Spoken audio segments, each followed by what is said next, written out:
Wakely, Massachusetts, founded in 1718 by the Reverend Nathaniel B. Wakely. Today, almost 2.5 centuries later, most of Wakely's inhabitants still adhere to the rigid Puritan laws that were laid down by their ancestral forefathers. The one characteristic that must always prevail is modesty. In 1802, the population was 800. Today, it is still 800, which only goes to prove that you can overdo a good thing. This is Clarence Bivens, the town sexton and jack of all trades. Clarence's job would be a happy one if it weren't for one thing. Chestnuts.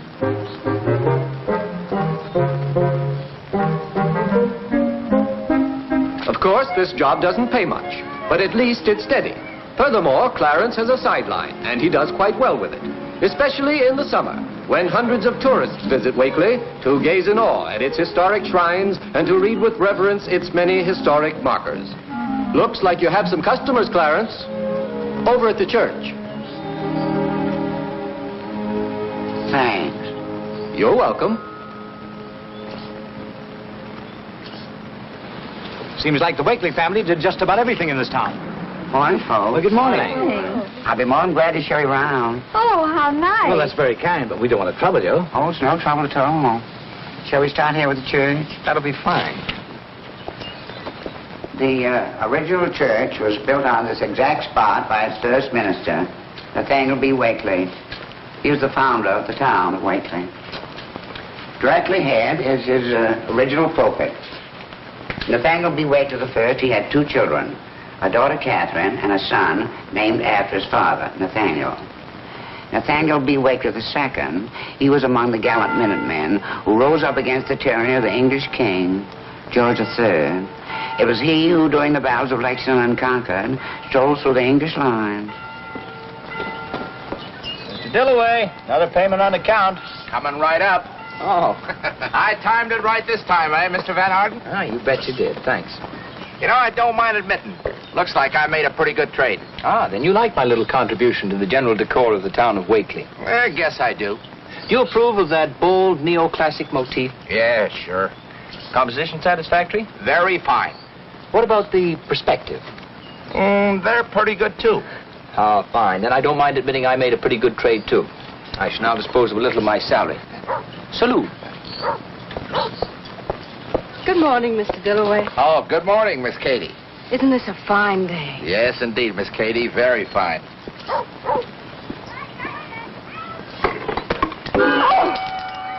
I'm very sorry. Look what you've done. You ruined my hat. I said I was sorry. I was painting a sign. This happens to be a hat, not a sign. Oh, that's open for discussion. Oh, wait a minute. I'll fix it up for you as good as new. Hold on. Now look at it. Not as good as new? Don't you worry. With a few deft strokes of the brush, you'll see. In just a few moments, we'll transform this ugly smear into one of the most beautifully hand-painted originals you've ever seen. Ah, there we are. Look at that smile. We'll call her Mona Lisa. And who knows, 100 years from now, it might be Mr. Dillaway? Coming, Miss Katie. Just look at this. Mr. Dillaway, I was under the impression that you could only sell intoxicating liquors on your premises. Oh, I wasn't selling, Miss Katie. You see, we made a deal. This gentleman promised to paint me a new sign for a dozen bottles of ale. Well, it looks as though you must have paid the gentleman in advance. Who is that? That's Miss Katherine Stardish, niece of Priscilla Wakely, who runs this town. And am I going to hear from her? Mr. Dillaway, if you were I, how would you go about apologizing to the young lady? If I were you, I wouldn't. I'd get the first train out of town. And if I didn't feel like getting the first train out of town, where would I go to apologize? Well, Miss Katie is the town librarian. Oh, is that so? Mr. Dillaway, I have a feeling I'm going to catch up on my reading. Well, it looks like every son in the Wakely family followed in their father's footsteps and became clergymen, huh? Well, all but the present one. What happened to him? I'm afraid his father had him by the hand while the devil had him by the coattails. It seems that N.B. the Sixth wouldn't take up to ministry, but became a New York lawyer. I don't see anything so scandalous about that. Not if you keep your nose in law books and stick to lawyering. But Nathaniel, he didn't do that. No? No. It It's said that he got to running around with one of them, you'll pardon the word, hotsy-totsies. She was a cabaret singer in a cabaret. His picture was in the paper, drinking champagne out of this hotsy, pardon the word again, totsy slipper. Yeah? Wine, women, and song were the ruination of Nathaniel B. Of course, he's over 60 now, and he's only interested in singing and drinking. But a couple of years back,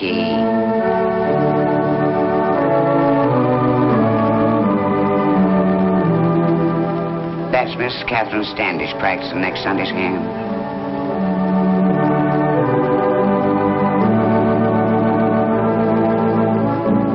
If you've heard enough, I'll show you our cemetery. You'll find some very interesting epitaphs on the tombstones. Some of them are real cheery-like.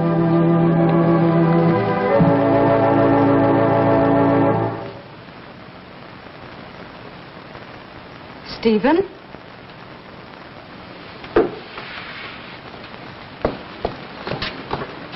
Stephen Goodrich. May I see what you've been reading, please? Rocket Reagan in the 31st century. Oh, Stephen, how can you read this sort of trash? That's very scientific stuff. Scientific. You're coming to the library with me. Yes, sir. You may go to lunch now, Mr. Pritchard. Thank you, Miss Standish. With so many worthwhile books in the world, Stephen, I don't know why you'd ever choose a comic book. Now, let's see. Turn your head, please, Stephen. Yes, sir.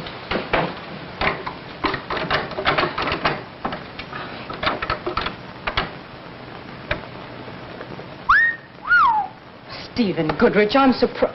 Hi.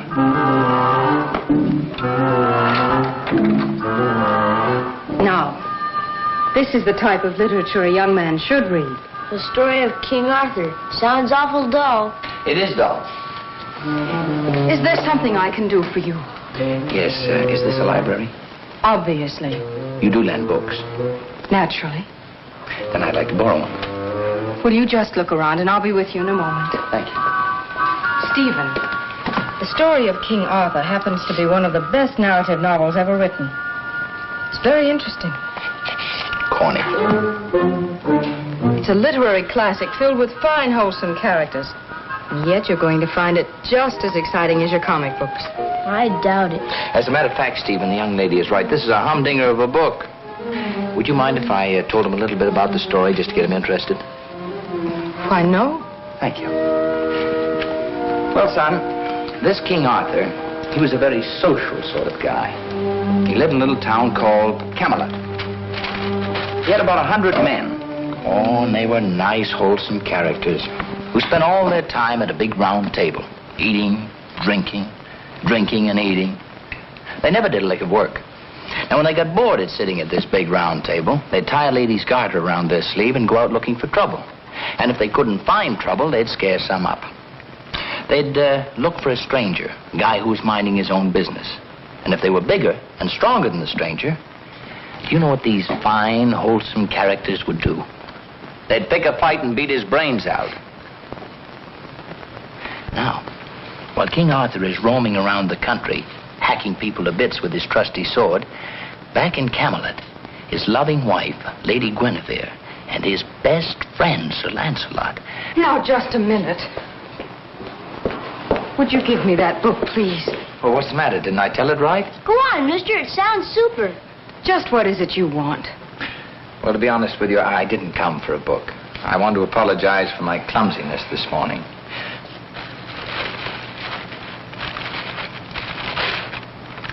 I hope this makes up for it. Don't you like it? Well, it's very pretty, but people in Wakely aren't in the habit of accepting presents from strangers. But I'm not a stranger. I'm the guy who dropped paint on your hat. Stephen. I thought that was funny. Thanks. We're going to be friends. And I hope we are, too. Good day. But the hat. Will look very becoming. Believe me.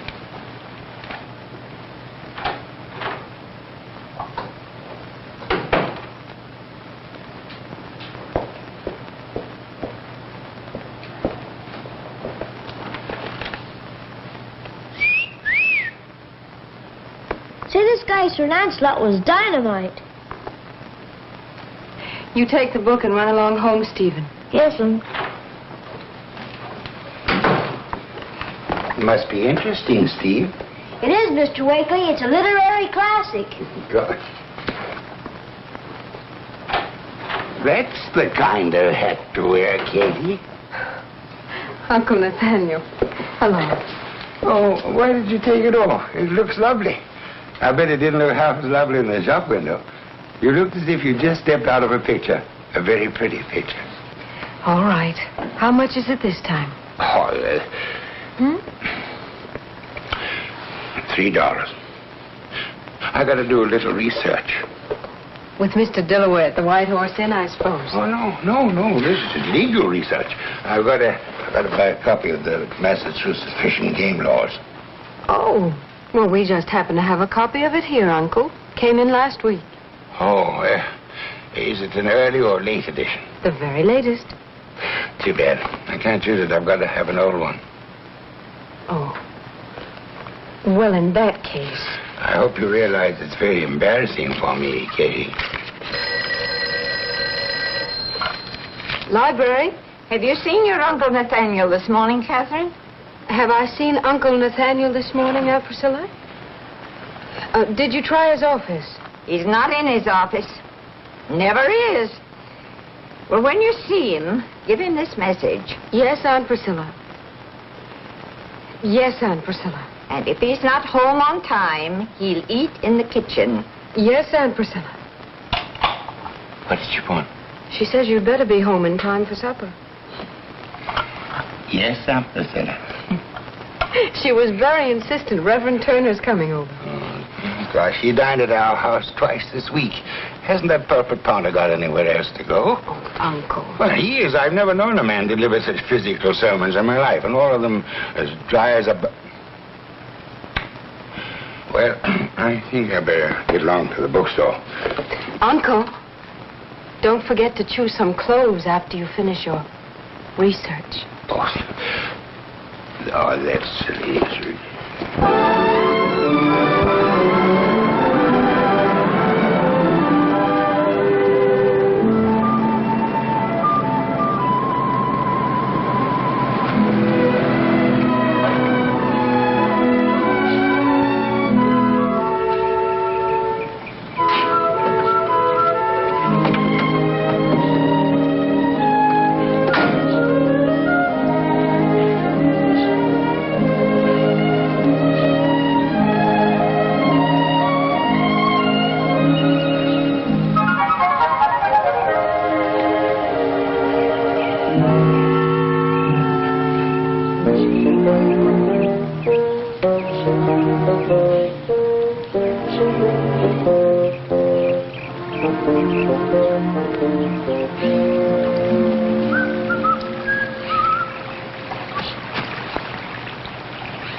Matter?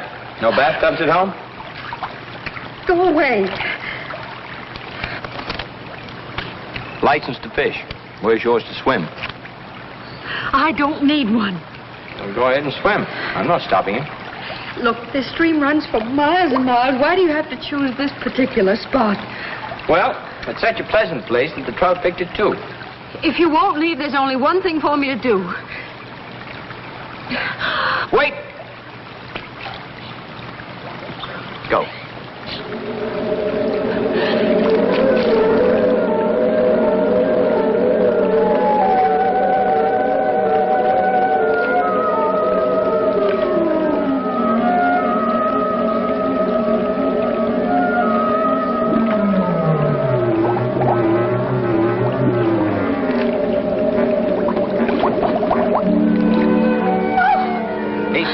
That wasn't as good as the first time. You know, they tell me that in the South Seas, there are native boys that... I'm not interested in the native boys. Oh, really? Good. I'm glad to hear that. There's nothing I like better than a clear field. Won't you please go away? I can't stay in here all day. You're making so much racket, how do you expect me to catch any fish? Look, I've got a lot of books to deliver. People will be waiting for them. Okay. But never let it be said that Peter Van Arden stood in the way of educational progress. I leave you, young lady, with a sincere hope that I'll be seeing more of you. Why, of all the...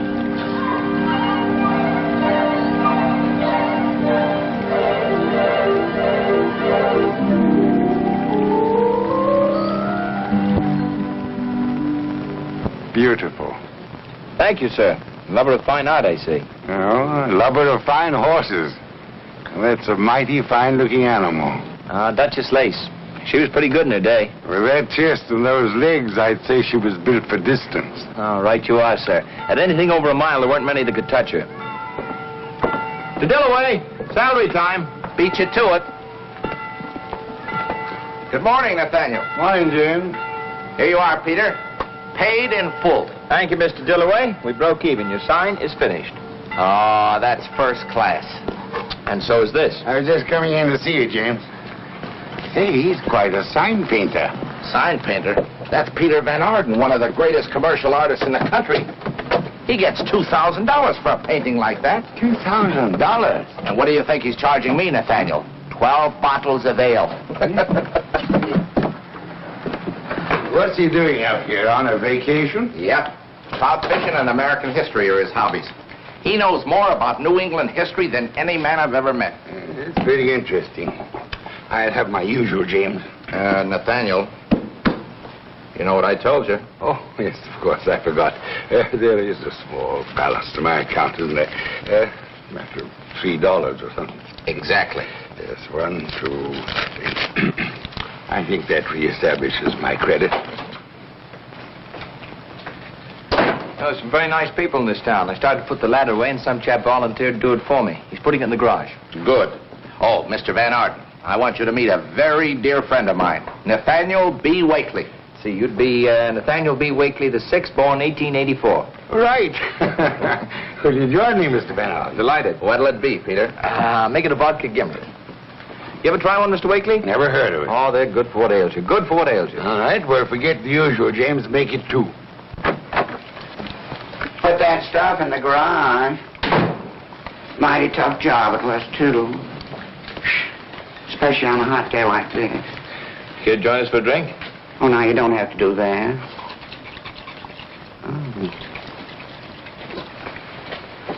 Hello, Nathaniel. Hello. Didn't expect to find you here. Come to think of it, I didn't expect to be here myself. You see, I was coming down the street, and this young man, he was struggling with a lad on All right. You didn't see me, I didn't see you. I don't think it's necessary to ask if you two know each other. You are, Peter? Thank you. What do you call that? That, my friend, is a gimlet. A gimlet? Mm-hmm. Go ahead and drink hearty. Don't wait for me. Mr. Dillaway, another one. Coming up. Ain't much kick to it, is there? I've tasted chasers that were stronger. Oh, Genevieve, sweet Genevieve, the days may come, the days may go, but still the sands of memory cleave the blissful dream of long ago. You're in great voice today, Clarence. They tell me I'm quite a crooner when I get going. And speaking of going, I better. Well, now remember, we haven't seen each other. Okay. Goodbye then, Nate. Take care of yourself, Pete. And thanks for the gimlets. You're very welcome, Clarence. Is painting horses your specialty, Peter? No, but painting fillies is. What's the difference? Show Nathaniel our collection, would you, Mr. Dillaway? Have you a collection? Yes, and a very complete one, too. Complete in every detail. Oh. Ah, yes. Now I see the difference. You like that, Nathaniel? Oh, it's beautiful. It's simply beautiful. Peter, my boy, you have a soul. You keep that, Nathaniel. I'll give Mr. Dillaway another one. Thank you very much, Peter. You better keep it under lock and key, though, Nathaniel. Remember your sister Priscilla. Oh, Peter, there's nothing in this world like a beautiful woman. And this is a beautiful horse. When I was younger, I was an authority on both. Oh, really? Well, tell me, what do you think of these two babies? Babies? Oh. Are these yours? They will be. I'm driving down to get their papers tomorrow. Look, why don't you come with me? I'd love to. They're at a farm near Narragansett. I could pick you up around 9 o'clock in the morning. We drive down. Then in the afternoon, we go to the track and catch a couple of races. Wonderful. That's the date. Anybody would tell you where I live. Peter, when you come, if by any chance you should meet my sister and my niece, don't tell them where we're going. They don't share our enthusiasm for the finer things of life. Mr. Dillaway, 2 more giblets. That was delicious, Priscilla. Nothing like a home-cooked meal, I always say. It's a pleasure to be here. Now, you should come more often, Reverend. We hardly ever see you. Perhaps Miss Katherine will play us a few of her compositions. To me, they're always the best part of the evening. Thank you, Reverend.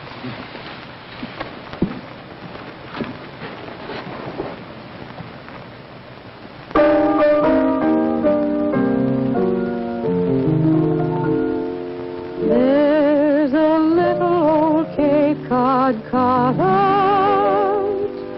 in a little New England town where I wish someday I could settle down.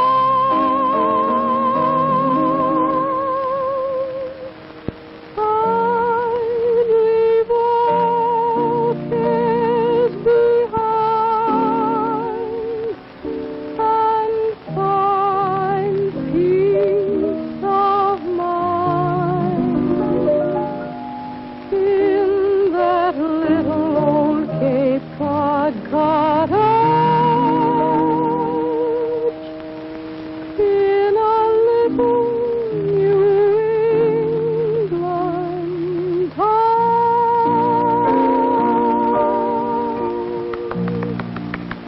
Lovely.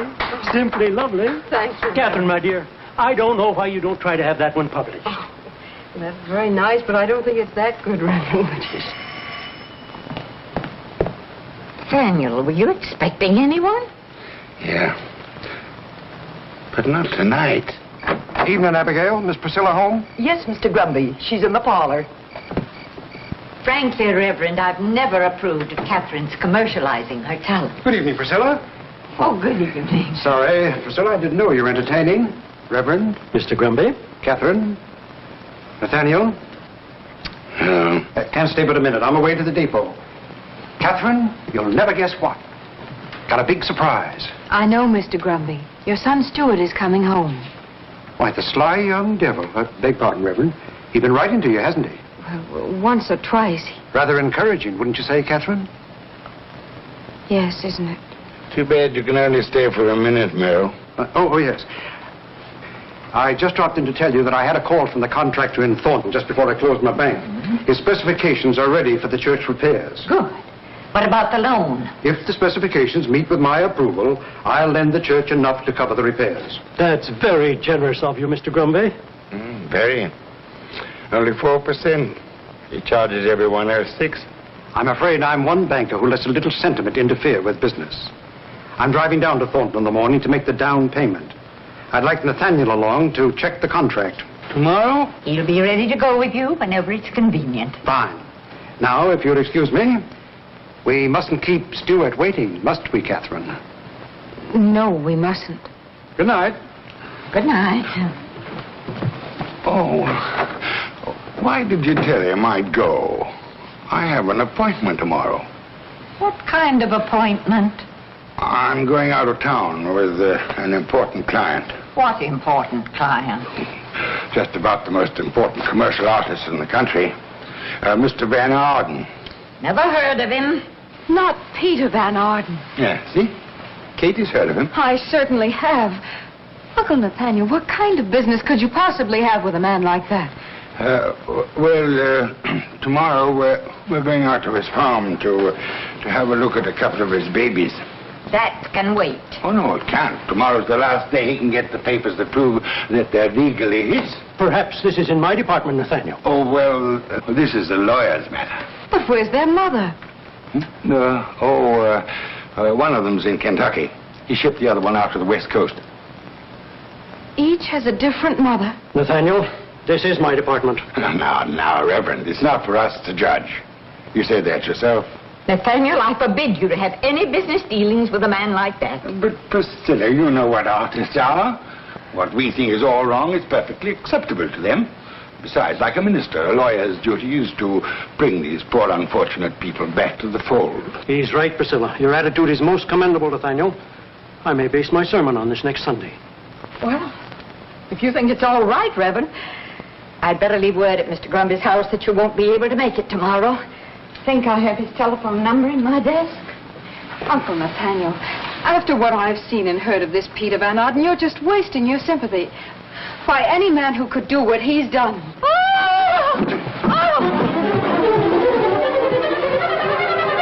Reverend, go and get some water. Katie, call Effie here. Gosh.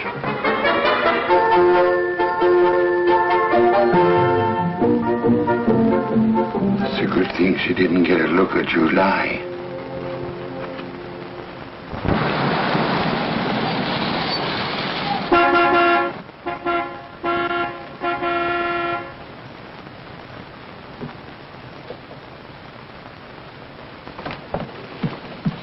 Uncle Nathaniel, he's here.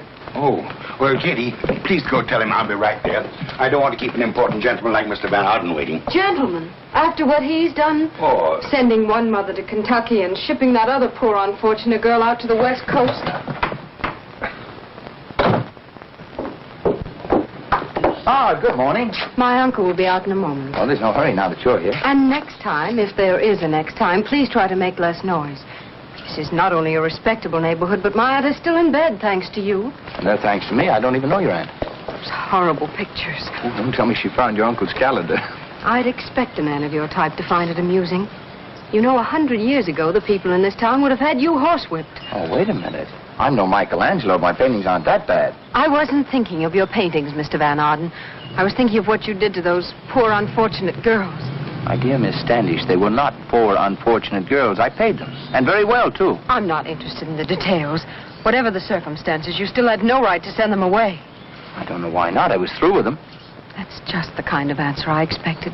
It doesn't bother you that one of them is in Kentucky and another on the West Coast? Frankly, no. Well, You two seem to be getting along very nicely. And why not? You've a good deal in common with you, a librarian, and Mr. Van Arden, an authority on New England history. Mr. Van Arden seems to be an authority on a number of things. There goes the most confusing girl I've ever met in my life. Peter, my boy, when you're my age, you'll begin to realize that all women are confusing. Sure wish I could get those papers for you, Mr. Van. But they're locked up in Mr. Chadwick's safe. When do you expect him back? Oh, not till this afternoon. I'm sorry, Nathaniel. Looks like we'll have to postpone our visit to the track today. Oh, it really doesn't matter. I've always known that one horse can run faster than another. Yes, sir. Just a question of which one. Well, here they are. What do you think of them? Very handsome. Very handsome indeed, especially the coat. He's a nice, rangy-looking fella. Gentleman's got a good eye for horseflesh, all right. That coat's getting to look more like his brother every day. Running like him, too. Listen, if he's half the horse that habeas corpus is, we'll do all right. Habeas corpus? Mm-hmm. See, that's quite a hunch for a lawyer. You're not a lawyer by any chance. Yes? Mister, that ain't no hunch. That's fate knocking at your door. Habeas corpus is running today. Going after his fourth straight win. If he were going to the track, I'd feel tempted to chunk in a little. You don't have to go out to the track. We got a gentleman right here to take care of that for you. Burton around today? Oh, yes. He's over to the tack room, trying to get even on those last 3 races that habeas corpus won. Come on, Nathaniel. We'll give Burton a little of our business. He was 4 to 5 on the morning line. Think he'll go any higher? He's picked on top in every sheet. What do you think, Mac? Oh, hello, Mr. Van Arden. Hi, Odds. I want you to meet a friend of mine, Mr. Wakely. Nathaniel, this is Odds Burton. Hello. Can you handle any more on habeas corpus? Make it easy on yourself. 500 to win. 500 it is. Mose? Oh, I don't indulge, Mr. Odds. You know that. I went broke too many times trying to get even for the money I lost trying to get even. But I will admit it's like putting money in the bank. Well, so long, gentlemen. What about your hunch, Nathaniel? Oh, no, I haven't brought much money along. Oh, that's no problem if I have your address and Mr. Van Arden says you're okay. Oh, he's okay. And the address is Wakely. Yes, but I wouldn't like anybody there to know that I understand. Name Wakely? Address Wakely? Town's named after him. Well, in that case, the sky's the limit. There you go, Nathaniel. You're on your own. Come on, Mose. How much do you want, Mr. Wakely? Well, would 5 be all right? Certainly. 5's fine. Habeas corpus, 500 to win.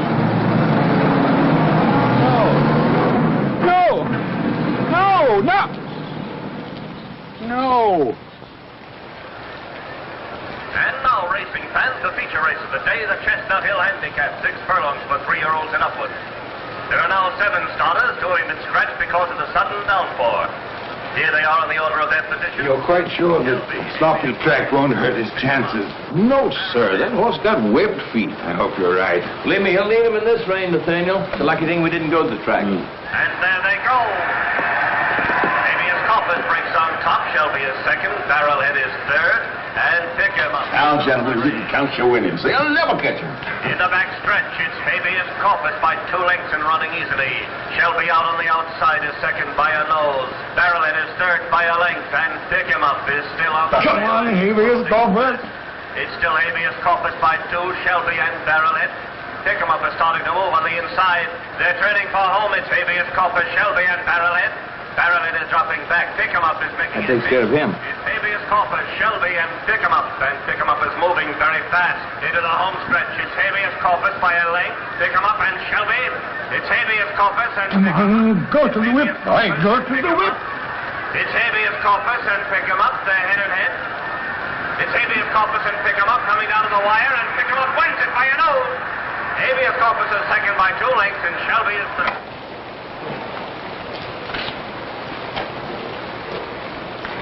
Can't win them all, I guess. If you ask me, just can't win them. Cheer up, Nathaniel. There's always tomorrow. Yeah, that's what I'm thinking about.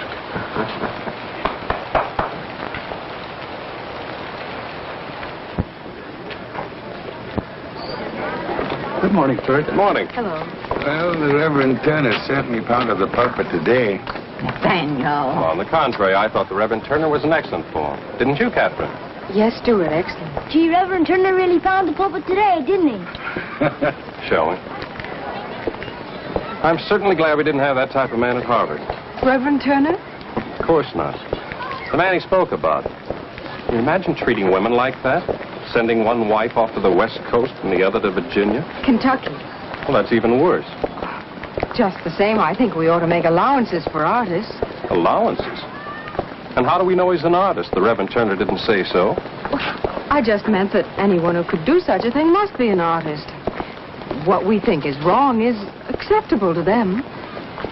I actually believe you're siding with him, whoever he is. That's the last thing in the world I'd do. Don't they make a charming couple? Well, they make a couple. Nathaniel.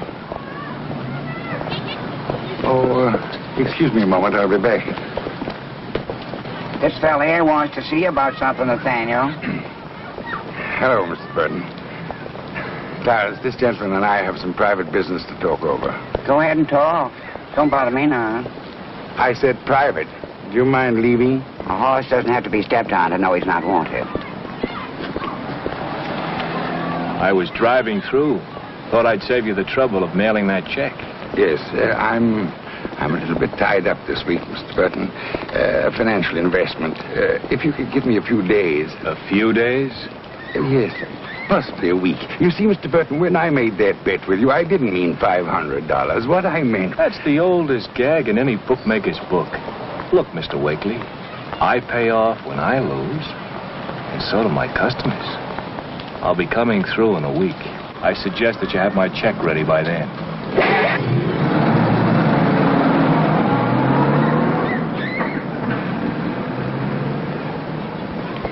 Nathaniel, who's your friend?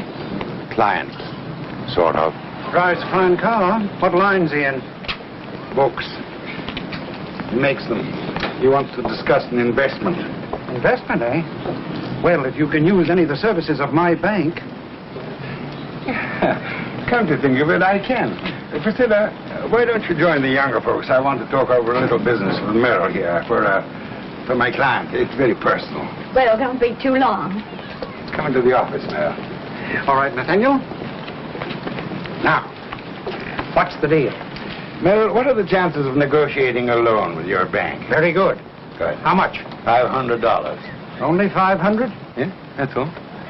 Have your client drop in and see me, and if his credit is satisfactory, I'll make the loan. No, it's not for him. It's for me. For you? Nathaniel, have you been getting yourself into trouble again? Of course not. Then why don't you go to Priscilla? I don't want her to know anything about it. What collateral have you?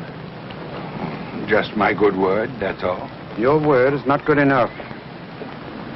Nathaniel, there's your collateral. What do you mean? I'll let you have the money if you will encourage a certain marriage. Why, you old rascal. I had no idea. You're Priscilla. Don't be an idiot. I mean Katherine and Stuart. I couldn't and I wouldn't do a thing like that. Katherine has every right to choose for herself whom she wants. Those are my terms. All I have to do is to encourage the match. If you do that, I'll let you have the money immediately. Good. Immediately after Katherine announces her engagement. Oh.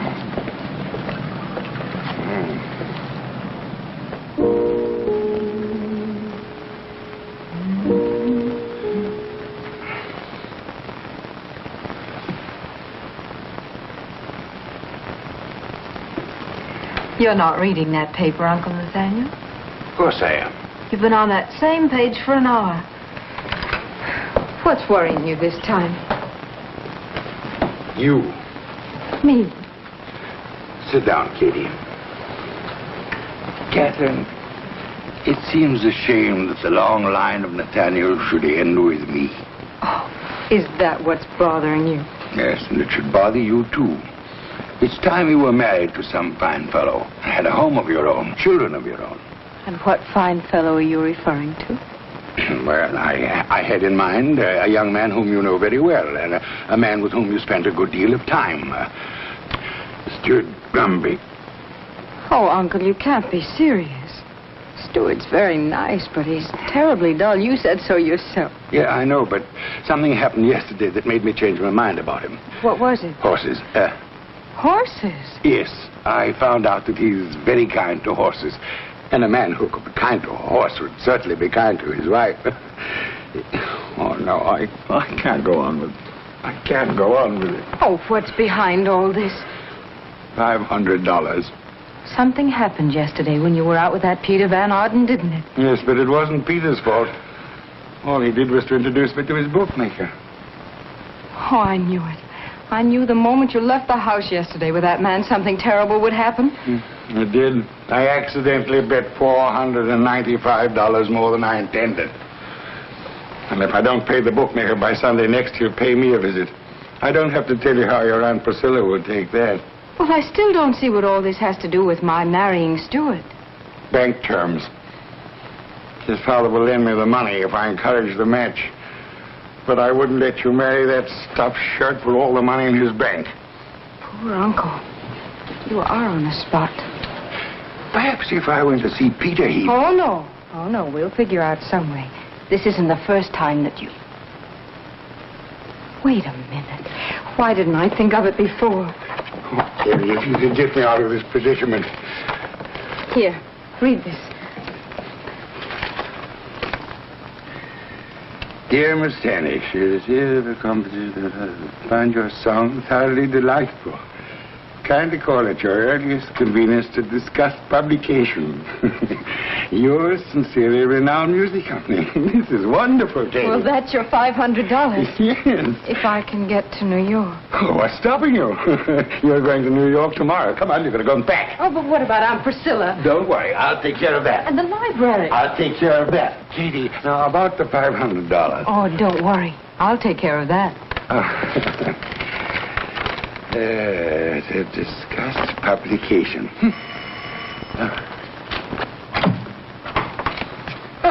Peter! This is a pleasant surprise. Come in. Thank you. I thought you'd go fishing today. I wish I could. I'm driving New York this afternoon. I just dropped in to say goodbye. Will you be back this way soon? I hope so. Say, Nathaniel, do you think I could see your niece for a minute before I leave? Oh, I don't think that would be wise. I'll give her a message if you like. She's upstairs packing. Packing? Is she going away? Yes, she's leaving for New York tomorrow by train. Tomorrow? By train? If there's anything I can tell her. No. It's not important now. Thanks anyway. It's very nice of you, Dick. Well, Nathaniel, where are your manners? Why don't you invite the gentleman in instead of standing here like a pair of hall trees? Unless he's a tradesman. Oh, no, of course not, Priscilla. He's an old friend. In that case, I'd like to meet him. Yes, Priscilla, allow me to present Mr. Cockleblum. Delighted to meet you, Miss Wakely. I didn't quite get the name. Van Arden. Peter Van Arden. How do you do, Mr. Van? January!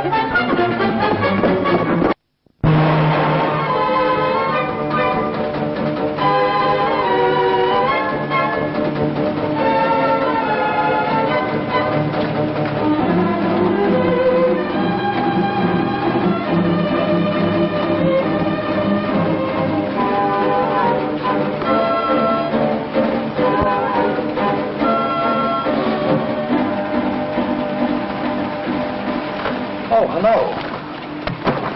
Mind if I sit here? I certainly do. There are plenty of vacant seats in the car. Yes, I know. But this is the only one the draft doesn't hit.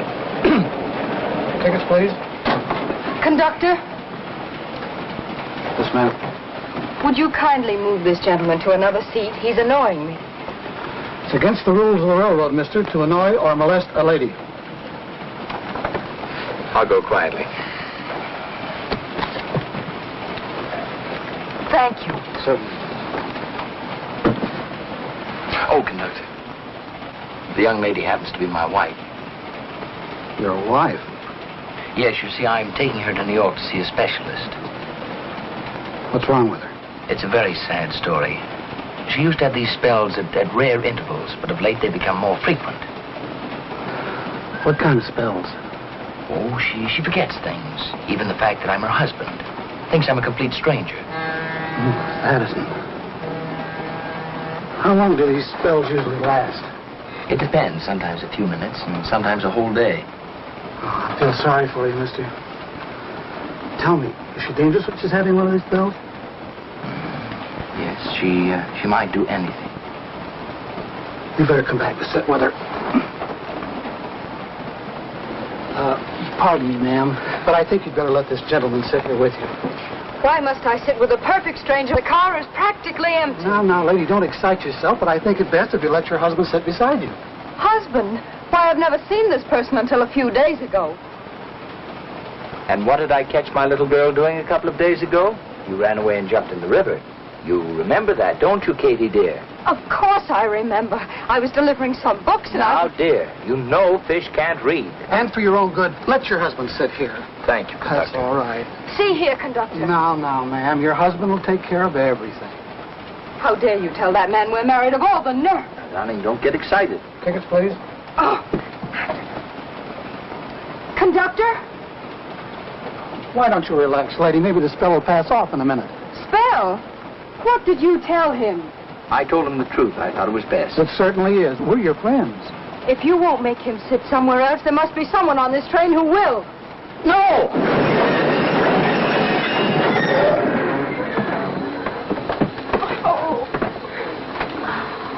I told you this might happen. Well, it better not happen again. There's a heavy fine and up to 3 months in jail for the unauthorized stopping of a train. Ah, you hear that, dear? Well, don't worry. I'll keep my arm around her. Well, you better keep something around her. It's lucky for you, young lady, that you're not mentally responsible. Not mentally It's all right, folks. Everything's under control.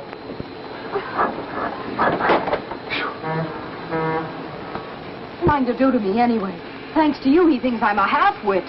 And take your arm away. Now, darling, it's your husband's my duty to keep you out of trouble. Well, you just better see about keeping yourself out of trouble. My employment certificate clearly states that I am unmarried. So it does. Conductor? Go ahead, convince the man that you were in your right mind when you pulled the cord. A heavy fine and up to 3 months in jail. Remember? What is it now, lady? What was it you were going to tell the nice man, dear? I just wanted to thank you for your help. See? She's all over her spell now. Aren't you, sweetheart? Yes. Oh, that's fine. I'm glad to see you two so chummy. That's the way it should be. Thank you, conductor. Well, now that we're being so chummy, who was the goop that saw you off on the train? Goop? The conductor. He is not a goop.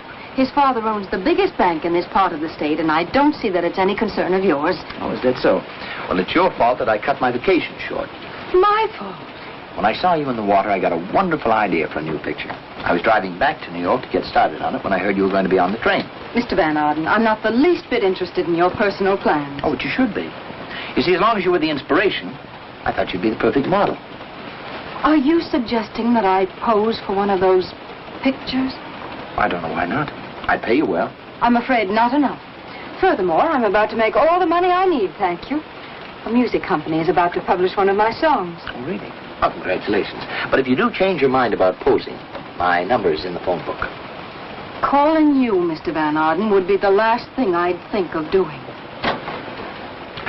Come to Papa, darling. Here comes the man again. Here. Everything all right? Oh, just great.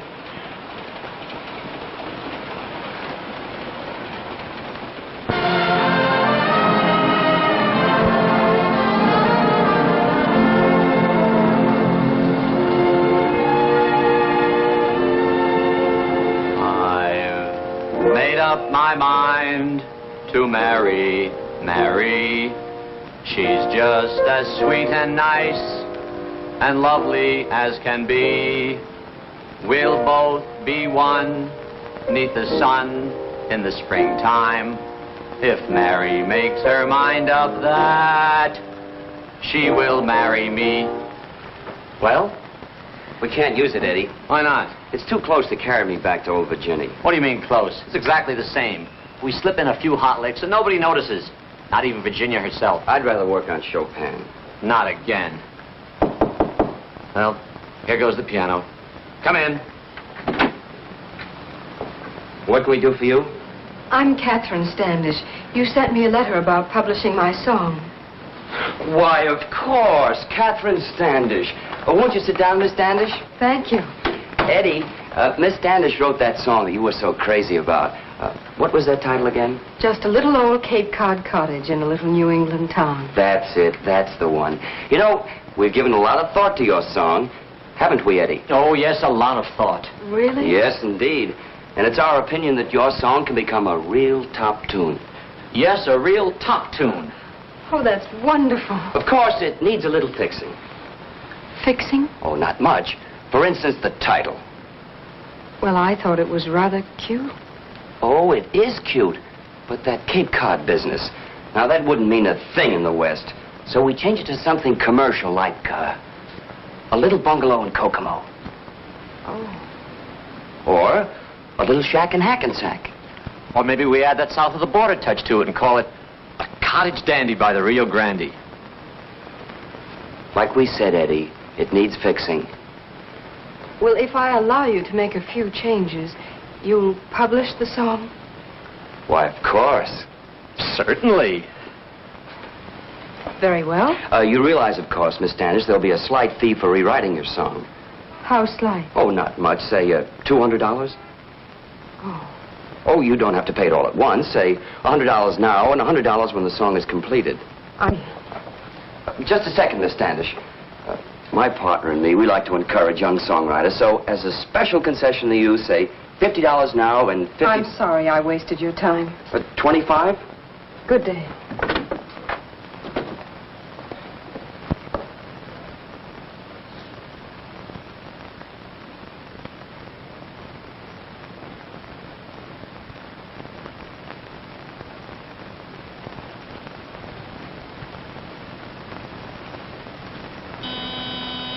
Hello?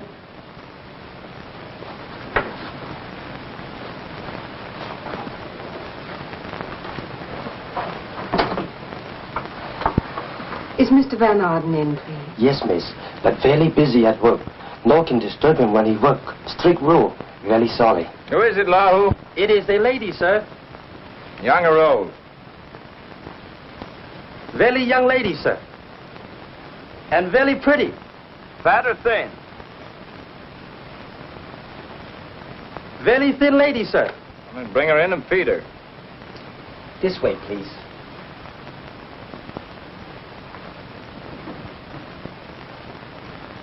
The lady, sir. Katie! It's a wonderful surprise. I'm glad you changed your mind. Please don't misunderstand, Mr. Van Arden. I'm here on business. Whatever the reason, I'm glad you're here.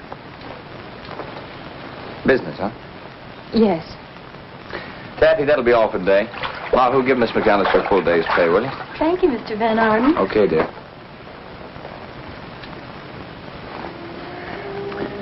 They're not going to publish your song, huh? Look, you see all these paintings on the wall? My first work and my best. But nobody wanted to buy them. I had to turn to commercial art. Maybe your song's too good for them. They didn't leave me with that impression. Say you came here on business? Suppose I were to change my mind about posing for you. How much? $100 a day. Oh, no, I didn't mean about the money. I meant... How much? Don't worry about it. You'd be up to your neck in lily pads. All right, then I'll do it. I just have to have the money. Someone very dear to me needs it desperately. The goop? Well, of course not. And I told you before, he's not a goop. Okay, it's a deal. Can you start right now? I guess so. Lahu? Yes, sir. Will you show Miss Stardish to a dressing room? Katie, you'll find a lot of bathing suits in there. You pick out one you like. This way, miss. This one very, very pretty, boss. What kind of model? Miss Standish is a model of dignity and decorum. Oh. Whatever those are, Mr. Van, she's sure gonna sell plenty of them. Mr. Van Arden.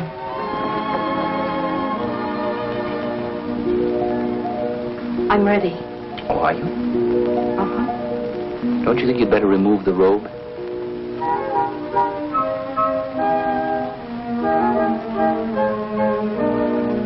All right. Yell when you're in.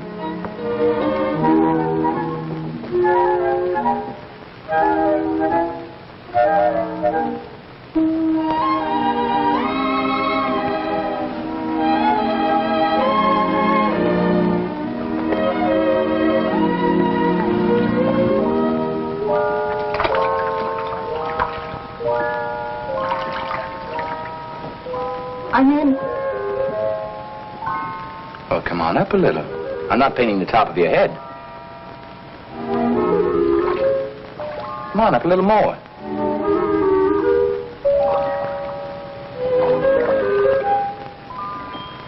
A little more. And that's better. Now smile. I can't. Well, force yourself.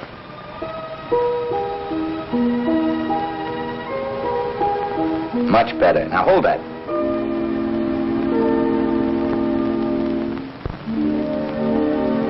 I said smile.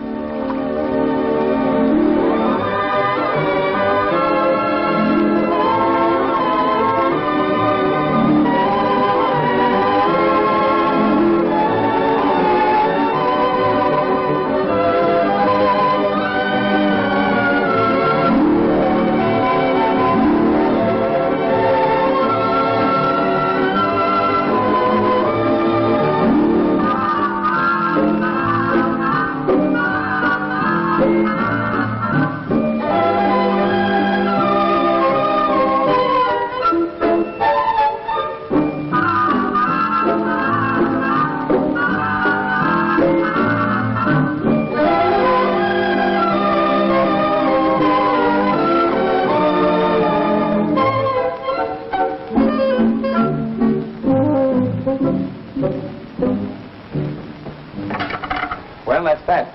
Is it finished, Peter? As finished as it'll ever be. We Would you like to see it? Uh-huh. Oh, Peter, it's lovely. I mean, your work, of course. I've got a wonderful idea for another one. We'll start tomorrow. Oh, I'm afraid not, Peter. I'm leaving for Wakely tonight. Oh, but you can't.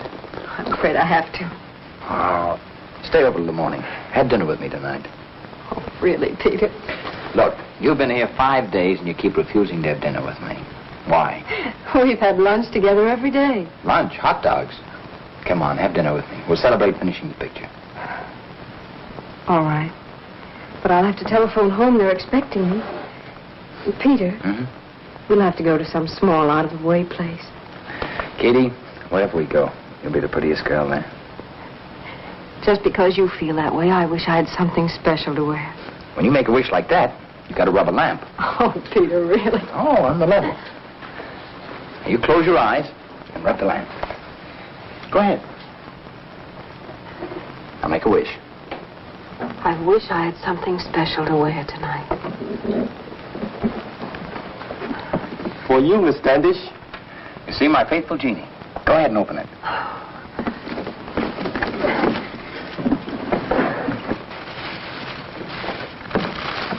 Oh, Peter. The one I like so much. A little going-away present. Oh, but I can't accept it. You've paid me for my work. I had nothing to do with it. You shouldn't have rubbed the lamp. I'll pick you up at your hotel at 7 o'clock. You sure you don't want any champagne? None for the lady, thanks. Well, how do you like it here? Oh, it's wonderful, Peter. Why, you know, we've even heard of this place in Wakely. But I never dreamed I'd be here. Katie, there are a lot of wonderful places I'd like to take you to in New York. And you'd stay on. You're forgetting your obligations, aren't you, Peter? Mine? I never take them very seriously anyway. You'll find a Chateaubriand excellent this evening, Mr. Van Arden. Thank you, Pierre. Usually is. Peter. What do your babies look like? Babies? Whatever gave you the idea I had babies? Uncle Nathaniel told me. I was joking. I'm not prying, mind you, but the day that you went on the business trip with him, he said you were going to get some sort of legal papers that would make them yours. Oh, those babies. I'd almost forgotten about them. Forgotten about your own flesh and blood? Yeah, well, you know how it is. Out of sight, out of mind. You wonder what they look like. Well, they've got long, sad faces, like this. They might even grow up to look like horses. Well, those are chances a father takes. I don't know how you can talk about them like that, even jokingly. Look, this gag has gone far enough. Katie, the reason my babies will grow up to look like horses is because they're two of the cutest thoroughbred yearlings you ever saw. You don't expect me to believe that, do you, Peter? On the level. Look, Katie, I'll make a deal with you. You come to my place tomorrow morning for breakfast, and I'll show you their pictures. Also, I'll show you the paper that Uncle Nathaniel was talking about, and you can check the date. How's that? Well, if that's true, Peter. Katie, the goop.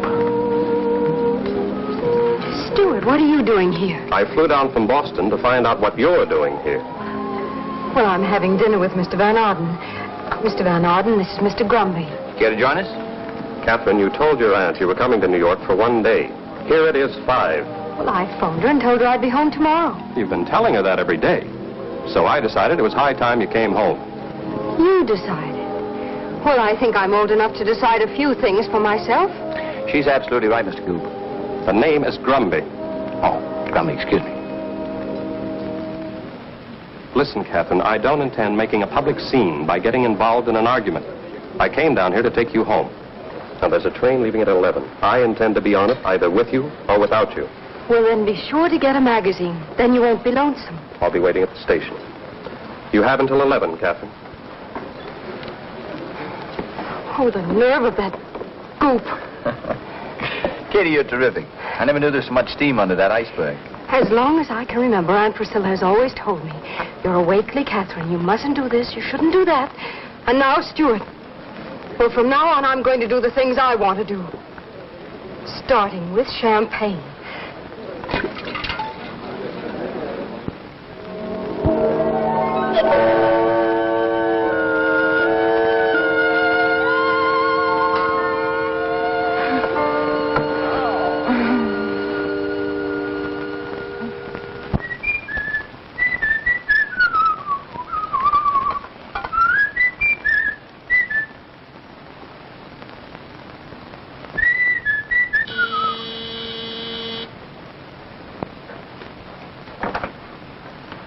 Lahu. Mrs. Van Arden, boss be very glad to see you.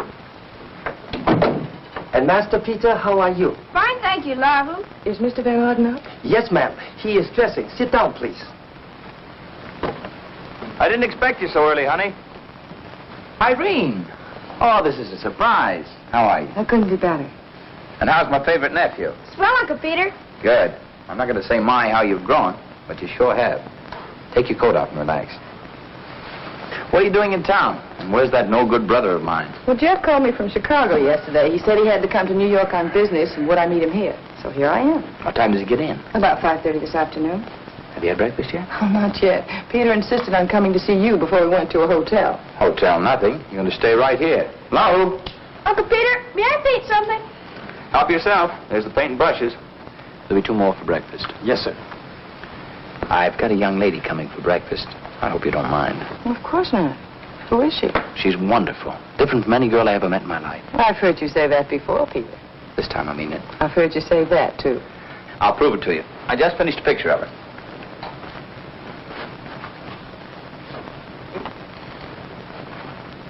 Well? From what I can see, I'd say she's quite a dish. How's the rest of her? That I refuse to answer without advice from counsel. You want to freshen up a little before breakfast? Good idea. Petey, there's a bowl of fruit on the table. You can paint it or eat it. In here, dear.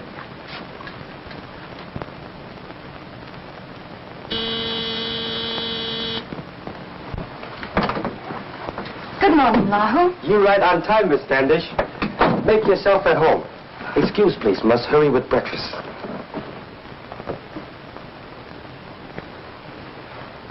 Hello. Hello. Would you like to pose for me? Are you an artist? Sure. Well, what's your name? Perhaps I've heard of you. Peter Van Arden. Mine is Katherine Stanton. What did you say your name was? Peter Van Arden. Oh, no. Sure. And I suppose you're here to see your father. That's right. We just got in from Louisville, Kentucky. Dad's been away a long time, but now he's coming home. Well, when you see your daddy, you give him this. Oh. And tell him for... No. No, don't tell him anything. Just give him that.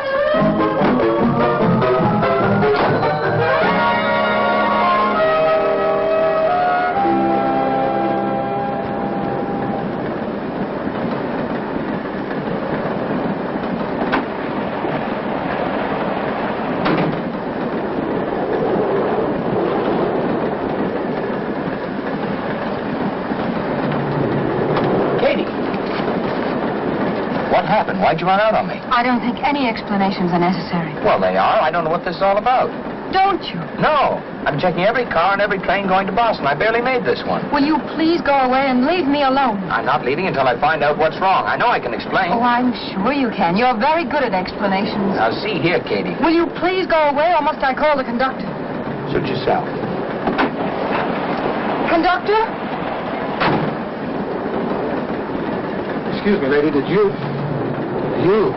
This man is annoying me. Oh, no, not again. Specialist didn't help, huh? There is nothing wrong with me, and I haven't been to a specialist. Now, lady, don't get excited. Everything will be all right. Just let your husband... I haven't got a husband. The man is right, dear. If you'll just... Oh, no. Oh, not again. I've got my employment certificate. Here, read this. It'll prove that I'm not married and never have been.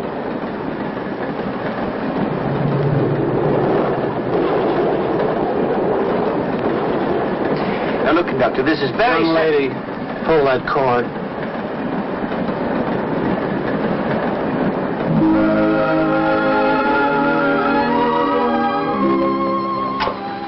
Library. One moment, please. For you, Katie. New York calling again. Tell them that. I know. Miss Standish isn't in.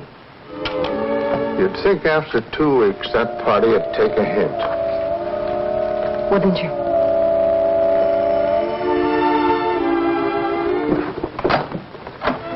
More flowers, Miss Standish. You can keep them. Oh, thanks. Oh, is there any chance of your making up with your fellow in New York? I have no fellow in New York. Oh, I'm glad.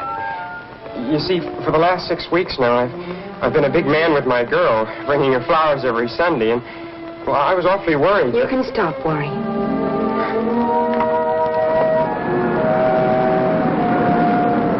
You can say what you like, Nathaniel, but if you're out to get fish, there ain't nothing like worms. Them artificial flies ain't worth a hoot. You remember that artist fellow was here 2 months ago, Van something or other? Van Arden. Yeah, that's it. Supposed to be a great fisherman. But when he really wanted fish, do you think he used them artificial thingamajigs? No, sir. I used to sneak him a can of fresh worms every morning. Well, they certainly went for them today. How many did we get, Katherine? Katherine, how many did we get? How many what did we get? Fish, dear. How many fish did we get? Oh, I didn't count them. About 15, I guess.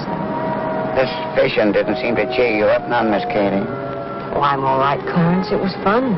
What makes you think she needs cheering up? Ain't only me. Lots of folks are saying that Miss Katie ain't been the same since she came back from New York. Who, for instance? Oh, no offense, mind you, but... Stop!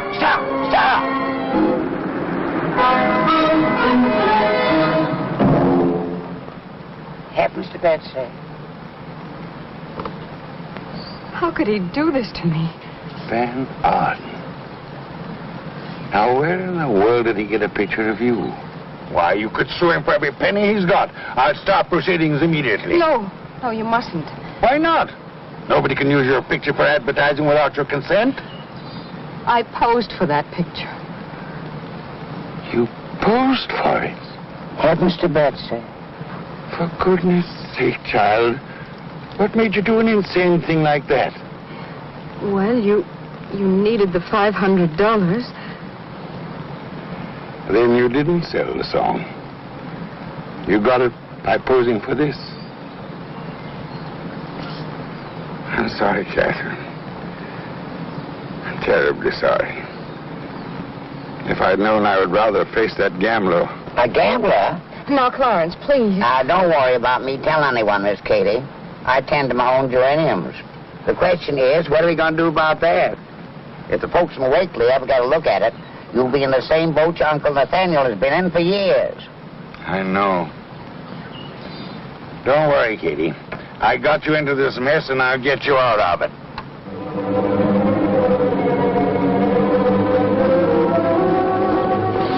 It's all clear. All clear, Clarence.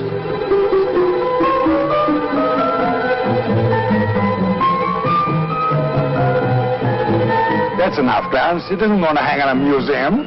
Wait till I dot the I.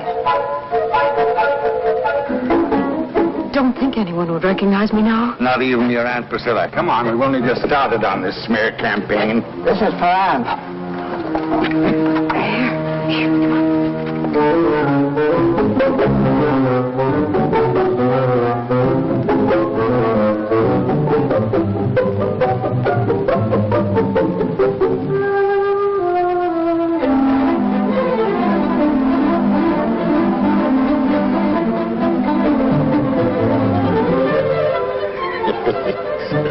This is fun.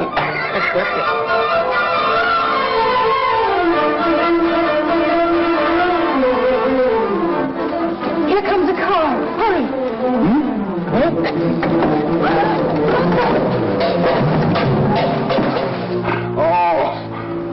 Nathaniel, you should be more careful. Yeah, I'll try. Oh, I'm sorry, Uncle.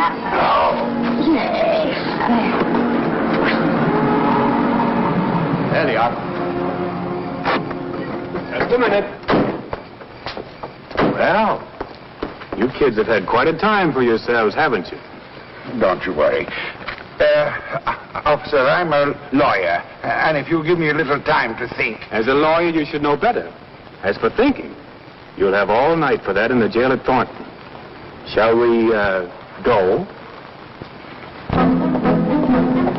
Katie did? Katie did? Katie did? Katie did? Katie did? Ah! Good for Katie, good for Katie, good for Katie.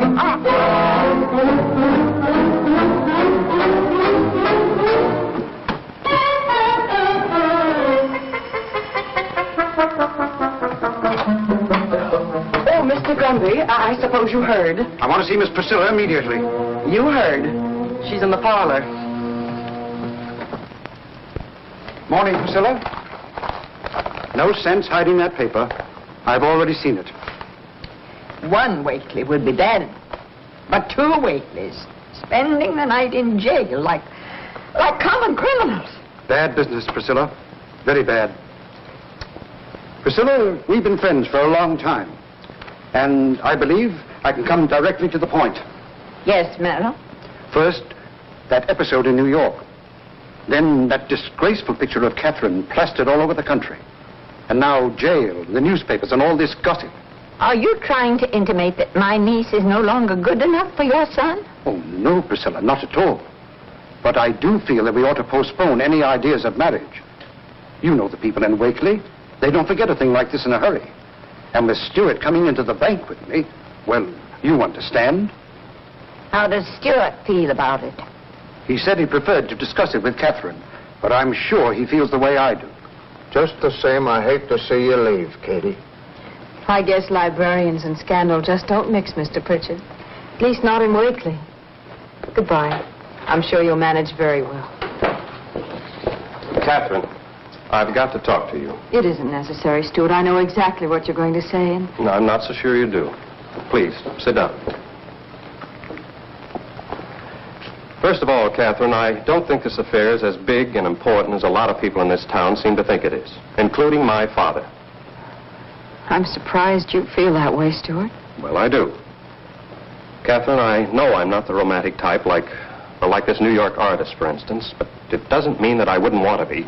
I know I may be a little stuffy and dull at times, but it's this town. It's the way I've been brought up. I know. It's the way we've both been brought up. Yes, ever since I can remember, it's don't forget who you are. The bank. You mustn't this, you mustn't that. It hasn't left us much time for fun. No. And from now on, I'm going to do everything I can to make up for it. Katherine. Katie. I don't care what you've done. I don't care what people are saying about you. I don't even care if the bag goes to pot. I want you to marry me. You're really a very wonderful person, Stuart. I guess I haven't always appreciated it. I'm tremendously fond of you, Katie. Always have been. You know that. I guess in a way I'm fond of you, too.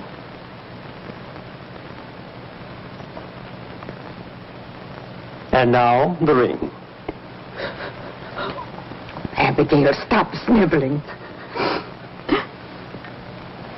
Seems only yesterday that I was holding Katherine on my lap. Stewart will take care of that from now on. I wonder. Now, take the ring in your right hand and repeat after me.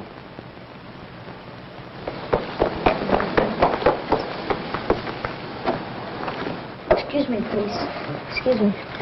Stevie Goodrich, I thought you'd be up there pumping the organ. Clarence Bivens sent me on a nerve. Hope I'm not too late. Uh-oh. I am.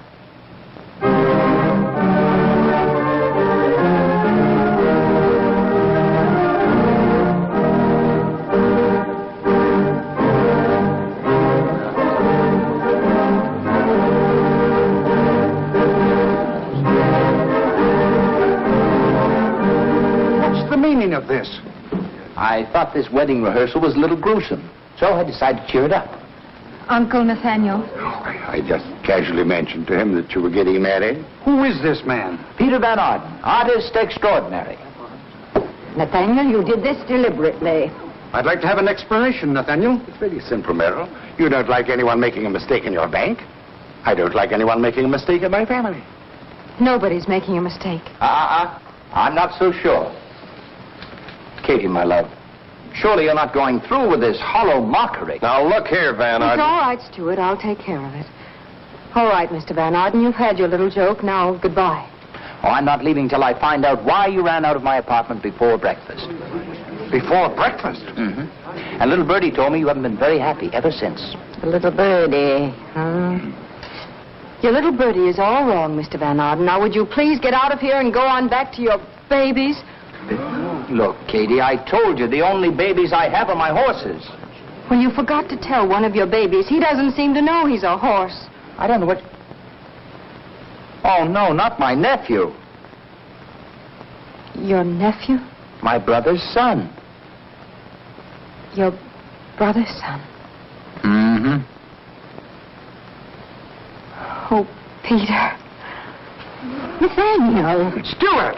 Katherine.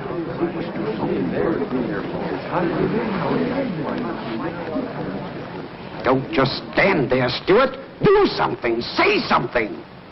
Well, I don't think there's much I can say. I understand, Katherine.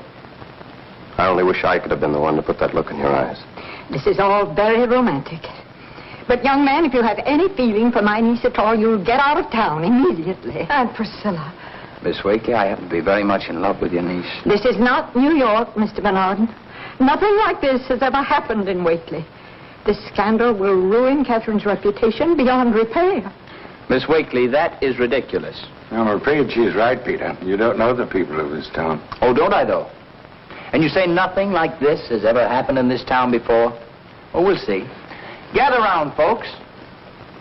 Since you're all so interested in choice bits of scandal, I have a beauty. Now, my hobby is New England history, and I've come across a spicy bit of information concerning your precious little town that'll curl your hair. If you're referring to Nathaniel's New York escapades, we know all about them. Oh, small stuff. This goes back even much further, to another Nathaniel, Nathaniel B. Wakely, the first. Young man, there's nothing about this town that we don't already know. Oh, isn't it, though? Wait until you read this. Allow me, Priscilla. I did some research on this item and found it to be entirely authentic. According to this, the first Nathaniel Wakely was never a real minister. He was self-appointed. This is one scandal that the town really hushed up. For you see, if Nathaniel B. the first were not a real minister, then all your second generation of Wakelyites... Heavens to Betsy. They called me a black sheep. Looks like we're all from the same pole. Now, as far as I'm concerned, this choice historic little gem goes back into the archives whence it came. But if at any time you nice people of this town decide you want to gossip about the future Mrs. Van Arden, well, you understand, I'm sure. Reverend?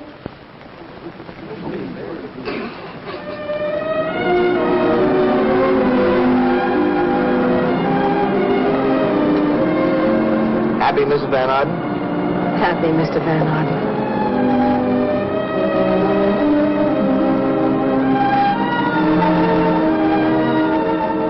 You know, Peter, I was just thinking. It's such a long drive to Niagara Falls.